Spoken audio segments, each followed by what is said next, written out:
Chapter 2. The Arrival of Agent I.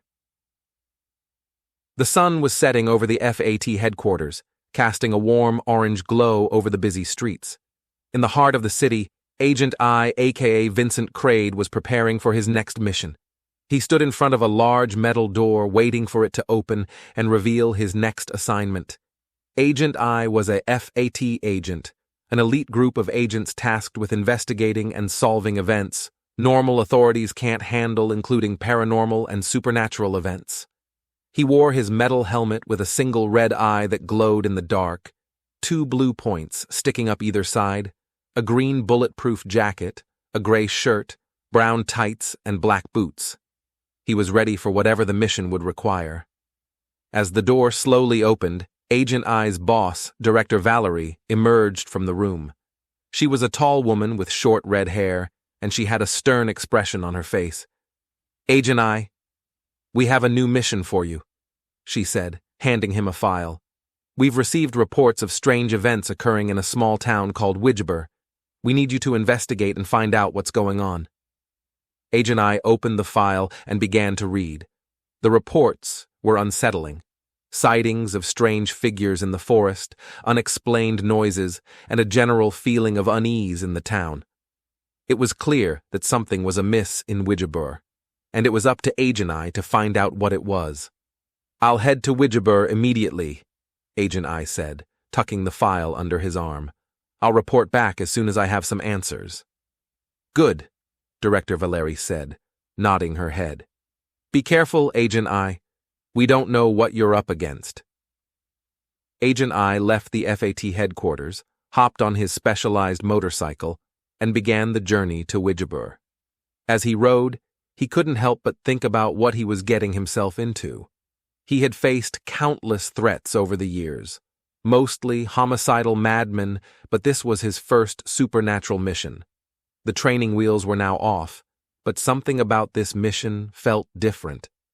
He had a sense that he was about to face one of his greatest challenges yet.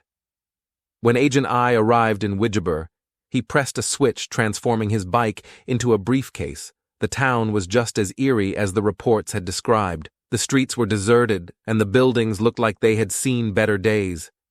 He knew that he needed to gather information if he was going to solve the mystery. First thing was set up a command post as a base of operations as he checked in at the Widgeber Inn.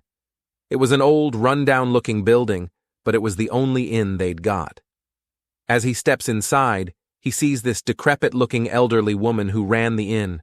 After checking in and receiving his room key for room 10, Agent I began trying to ask the elderly woman questions. "Good morning, ma'am. I hope you're doing well today," Agent I asked, sounding polite. "Oh, hello there. Yes, I'm doing just fine. Thank you for asking." The elderly woman stared with a hint of curiosity on her face. Can I help you with Mr.? "My name is Agent I. I'm with the FAT. I'm here to investigate the strange occurrences happening here in your town. I'm here to ask you a few questions about the town. Do you mind if I ask you a few things?" "Not at all. What would you like to know?" "Well, I was wondering if you could tell me a bit about the history of the town. It would help my investigation greatly," Agent I says, as he points to an old picture of the town that hanged above the elderly woman. It seemed back then the town looked beautiful and peaceful, the complete opposite to how it felt today. "Oh, I see. Well, I'm not much of a historian, but I do have this key here that might help you out." The elderly woman hands Agent I this old key.